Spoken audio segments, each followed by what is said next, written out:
छत्रपती शिवाजी महाराज यांच्या 389व्या जयंतीनिमित्त मी प्रमोद भोंग बोरगावकर आपल्या कुंभारी गावामध्ये शिव जन्मोत्सवानिमित्त व्याख्यान देण्यासाठी उभा आहे. मी भाग्यवान आहे, तुम्ही सुद्धा भाग्यवान आहात.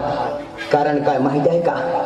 कारण आमचा जन्म ऑस्ट्रेलियामध्ये नाही झाला, अमेरिकेमध्ये नाही झाला, फ्रान्स मध्ये नाही झाला, इराक मध्ये नाही झाला, इराण मध्ये नाही झाला, जर्मनी मध्ये नाही झाला, जपान मध्ये नाही झाला, पुण्या लुंग्या सुंग्याच्या राज्यामध्ये आमचा जन्म झालाच नाही. अरे आमचा जन्म झाला राजा राजा राजा शिव छत्रपतींच्या महाराष्ट्रामध्ये.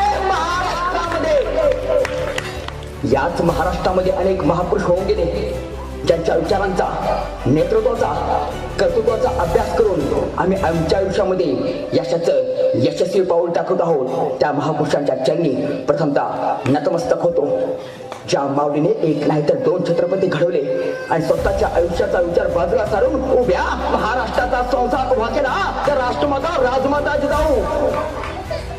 भारताच्या मातीतला प्रत्येक मावळा उभा राहिला तर स्वराज्य उभं राहील असे सांगणारे आणि छत्रपतींच्या हातामध्ये भगवी पताका देऊन स्वराज्य स्थापनेस प्रेरणा देणारे शहाजीराजे भोसले,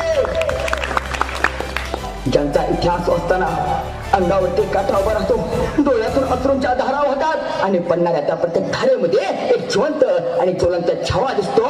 तो छावा म्हणजे छत्रपती संभाजीराजे. बापू, जेवणाचे ताट मोडा, भाकरी हातावर घेऊन का, पण तुमच्या पोऱ्याला शाळेत पाठवा. कारण शिकलेलं पोर दिल्लीच्या तख्तावर जाऊन भाषण करतं आणि तुमचंच नाही शिकलेलं पोर बोरी बंदरच्या स्टेशनला जाऊन हमाली करतं. अशा शब्दात शिक्षणाचे महत्व सांगणारे राष्ट्रसंत गाडगे बाबा. विद्येविना मते गेले, मते विना नीती गेली, नीती विना गते गेले, गती विना वित्त गेले, वृत्त विना सूत्र खतले आणि एवढे सगळे अनर्थ एका अविद्येने केले. अशा शब्दात विद्येची महती सांगणारे आणि छत्रपती शिवाजी महाराज यांची जगातली पहिली शिवजयंती साजरी करणारे महात्मा ज्योतिराव फुले. पृथ्वी शेषाच्या मस्तकावरती नसून तमाम शेतकऱ्यांच्या, बहुजनांच्या, कष्टकऱ्यांच्या हातावरती उभे असे सांगणारे आणि रशियामध्ये जाऊन माझ्या शिवविचारांचा जागर करणारे साहित्यरत्न अण्णाभाऊ साठे. भारतीय राज्यघटने शिल्पकार भारतरत्न डॉक्टर बाबासाहेब आंबेडकर या सर्व महापुरुषांच्या चरणी नतमस्तक होतो आणि कुंभारी गावातल्या सर्व मावळ्यांच्या हस्ते जोरदार टाळ्यांच्या गजरात अभिवादन करतो.